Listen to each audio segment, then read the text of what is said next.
जय हिंद बच्चों। तो आप सबों को पता है कि अभी हम एवरीडे क्लास 12 का एक न्यूमेरिकल क्वेश्चन को लेकर आ रहे हैं और जो भी क्वेश्चन हम लेकर आ रहे हैं वो किसी न किसी बोर्ड में पूछे गए, या तो सीबीएसई बोर्ड में या फिर किसी स्टेट बोर्ड में। ठीक है, तो स्वागत है आप सबका हमारे यूट्यूब चैनल फिजिक्स समझो में। तो चलिए आज के क्वेश्चन को देखते हैं।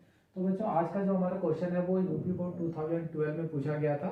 ठीक है, तो चलिए क्वेश्चन को देखते हैं। देखिए क्वेश्चन कह रहा है at what distance the density of electric field is 450 newton per coulomb from a point charge of 5 × 10⁻⁸ coulomb. ठीक है, यानी क्वेश्चन में हमें डिस्टेंस बताना है जहाँ पे इलेक्ट्रिक फील्ड इंटेंसिटी कितना है 450 न्यूटन पर कूलम है, और जो पॉइंट चार्ज हमें गिवन है वो कितना है 5 × 10⁻⁸ कूलम। ठीक है, अगर इसको थोड़ा सा इस तरीके से देखें तो मान लीजिए एक पॉइंट हमारा O1 और यहाँ पे एक चार्ज रखा हुआ है जिसका वैल्यू कितना है 5 × 10⁻⁸ कूलम। ठीक है, अब इससे r डिस्टेंस पे एक पॉइंट कंसीडर कर ले रहे हैं P, और यहाँ पे जो इलेक्ट्रिक फील्ड इंटेंसिटी है वो कितना है 450 न्यूटन पर कूलम। ठीक है, तो हमें ये जो डिस्टेंस है यही डिस्टेंस हमें क्या करना है, कैलकुलेट करना है। बोल रहा है कि कितने डिस्टेंस पे इलेक्ट्रिक इस चार्ज के वजह से जो इलेक्ट्रिक फील्ड इंटेंसिटी होगा वो 450 न्यूटन पर कूलम होगा। ठीक है, तो आपने ऑलरेडी ये टॉपिक पढ़ा हुआ है expression for electric potential at a point due to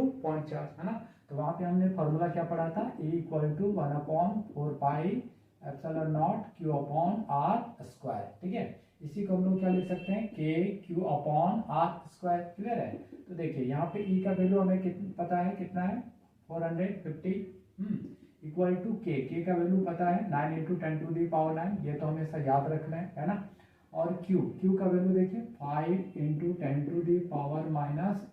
ठीक है, और ये डिस्टेंस फाइंड करना है तो एज इट इज लिख देंगे r²। ठीक, तो देखिए 450 इक्वल टू, अब 9 का 5 से करेंगे कितना हो जाएगा 45 × 10⁻। ठीक है, अब देखिए यहाँ पे +10 है, यहाँ पे -8 है, तो ऐड करेंगे क्या बचेगा, सिर्फ 10 बचेगा। ठीक है, अपॉन इधर क्या हो जाएगा r²। ठीक है, तो 45 का अगर टेबल पढ़े तो 10 टाइम्स में कट जाएगा, फिर अगेन ये 10 आ जाएगा। ठीक है, तो क्रॉस मल्टीप्लाई करेंगे तो r² इक्वल टू क्या आ जाएगा आपका 1।